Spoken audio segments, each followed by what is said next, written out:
There is no weapon sharper than the finger of blame pointed by your own child. When an adult child rewrites history to cast you as the villain, accusing you of ruining their life, neglecting their needs, or causing their failures, the pain is not just emotional, it is existential. It strikes at the very core of your identity as a parent. You replay the past in your mind, agonizing over every mistake, wondering if their accusations are true. The guilt can be crushing, suffocating your joy and robbing you of your sleep. You feel trapped in a courtroom where you are the defendant, the judge is your child, and the verdict seems to be guilty forever. But Viktor Frankl, the psychiatrist who found meaning in the Nazi concentration camps, offers a way out of this courtroom. Frankl teaches us that while we cannot control the accusations leveled against us, we have absolute control over whether we accept the verdict. He invites us to separate our dignity from our children's opinions. Today, we will explore powerful insights from Frankl's logotherapy that will help you stand tall in the face of blame. We will discover how to distinguish between healthy responsibility and toxic guilt, and how to rebuild your hope even when the relationship feels broken beyond repair. Viktor Frankl's wisdom reminds us that human beings are meaning-seeking creatures. Often, an adult child's blame is a distorted attempt to find meaning for their own suffering. They are looking for a cause, a scapegoat, to explain why their life isn't working. By understanding the psychological mechanics behind this blame, projection, displacement, and the flight from responsibility, you can stop taking it personally. You can step out of the line of fire and into a place of compassionate detachment. This video is a lifeline for every parent who feels beaten down by accusations. It is a guide to reclaiming your truth and finding peace, regardless of what your child says about you. The scapegoat. Mechanism. Blame as a defense. The first insight is to understand why the blame is happening. Frankl observed that when people suffer, they instinctively look for a cause. If your adult child is unhappy with their career, their relationships, or their mental health, the pain of that failure is often too heavy to bear alone. To escape the crushing weight of their own choices or circumstances, they need a scapegoat. You, the parent, are the most convenient target. You are the origin of their life.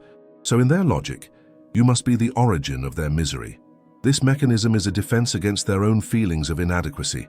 By blaming you, you didn't love me enough, you were too strict, you didn't support me, they can temporarily avoid looking at their own reflection. It is easier to say, I am messed up because of my mother, than to say, I am struggling to navigate adulthood. The blame acts as a shield protecting their fragile ego. Recognizing this dynamic is the first step to rebuilding your dignity. You realize that the accusations are not an objective history of your parenting, they are a symptom of their current pain. You are not the villain, you are the vessel for their frustration. When you see the blame as a defense mechanism, it loses its power to define you. You can look at their anger and see the fear hiding behind it. You can stop defending yourself against a phantom and start understanding the reality of their struggle. The trap of toxic guilt versus healthy responsibility. The second insight is distinguishing between toxic guilt and healthy responsibility. Frankl taught that we are responsible to life, but we are not responsible for everything that happens. As parents, we are responsible for our intentions and our efforts, but we cannot control the outcomes or the perceptions of another adult. Toxic guilt accepts responsibility for things you didn't do, or for mistakes that were human and inevitable. It is a paralysis that keeps you stuck in the past. Your adult child's blame feeds this toxic guilt. They may magnify your errors while erasing your sacrifices. If you swallow this poison, you agree to be the bad guy. But Frankl challenges us to look at the tragic optimism of our past. Yes, you made mistakes, every parent does. But did you also love? Did you try? Did you sacrifice? Healthy responsibility admits, I was imperfect, but it refuses to say, I am worthless. To rebuild dignity, you must forgive yourself. You must look at the young parent you were, tired, stressed, perhaps unhealed yourself, and offer that person compassion. You cannot judge your past self with the wisdom of your present self. That is unfair. By refusing to carry the baggage of toxic guilt, you drop the rope in the tug-of-war. You can say to your child, I am sorry for my mistakes, but I will not apologize for my existence or for things I did not do. This boundary restores your self-respect. The flight from freedom, why they won't take charge. The third insight delves into the concept of freedom. Frankl famously stated, "Freedom is in danger of degenerating into mere arbitrariness unless it is lived in terms of responsibleness." Your adult child blames you because taking responsibility for their own life is terrifying. If they admit that their happiness is now in their own hands, they have to face the possibility of failure without an excuse. Blaming you keeps them in a state of dependency, a negative dependency, but dependency nonetheless. By casting you as the all-powerful destroyer of their potential, they implicitly claim they are powerless. This is a flight from freedom. They are handing you the keys to their life and then screaming that you are driving the car wrong. It is a trap. If you accept the blame, you validate their powerlessness.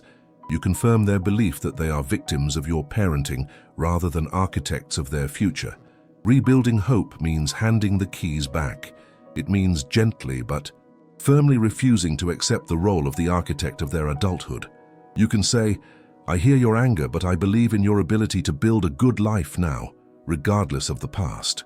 By refusing the blame, you are actually voting for their strength. You are treating them as a capable adult, even if they are throwing a tantrum like a child. You are forcing them to face the freedom they are so afraid of, which is the only place their healing can begin. If something in these words reached a part of you no one sees, you're welcome to support the channel through the thanks button. It helps keep this space of compassion alive, the will to meaning in conflict. The fourth insight helps us frame the conflict itself.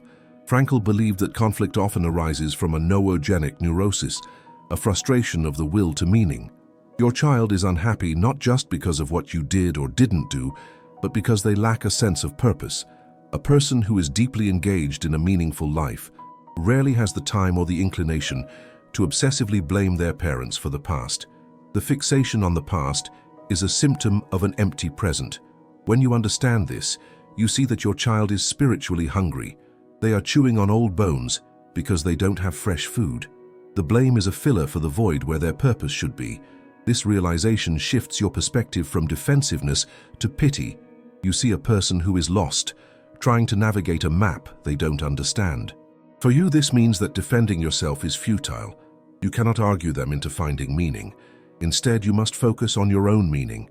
Frankl urges us to model what a meaningful life looks like. Show them a parent who is not defined by the past, but who is actively creating value in the present. Your resilience, your joy, and your engagement with life are the best rebuttals to their accusations.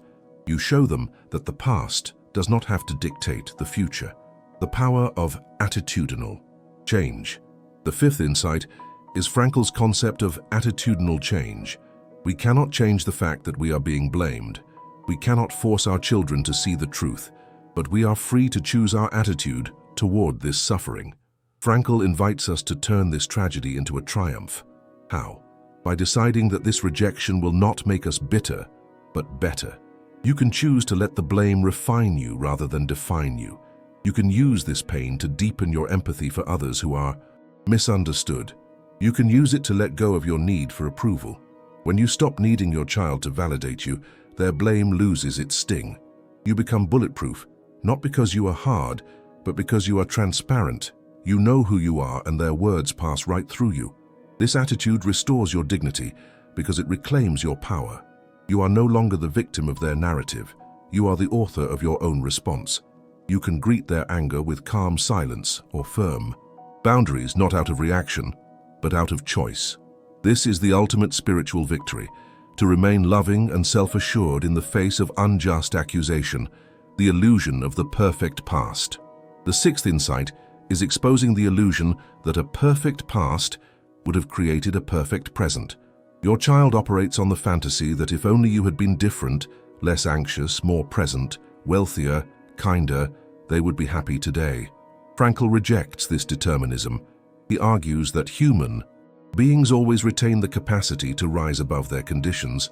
There are people with horrific childhoods who lead beautiful lives, and people with idyllic childhoods who are miserable. The blame is based on a lie, that the past equals destiny. By blaming you, your child is buying into this lie. They are saying, "I am broken because you broke me." But Frankl says, you are human, and therefore you are free to rebuild. Holding on to this truth helps you release the regret. You realize that even if you had been perfect, your child would still face the existential struggles of being human. You did not cause their human condition. You simply introduced them to it. This insight frees you from the impossible burden of being God in their life.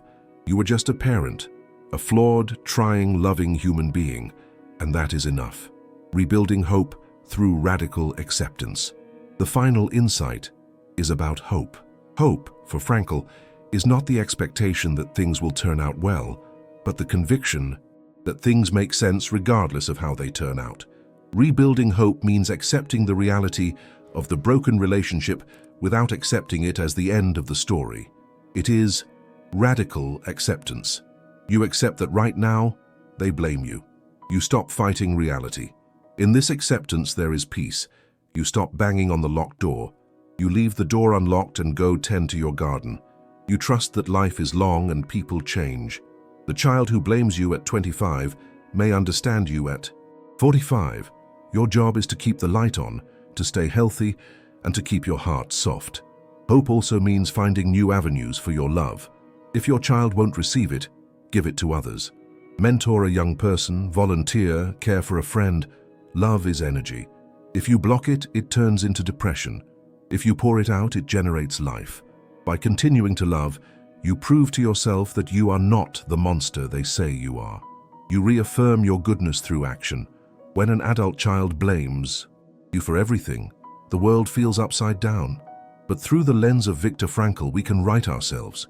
We have seen that blame is often a defense mechanism, a flight from responsibility, and a cry from an empty soul. We have learned to distinguish toxic guilt from healthy responsibility, to reject the illusion that the past dictates the future, and to choose an attitude of dignity over despair.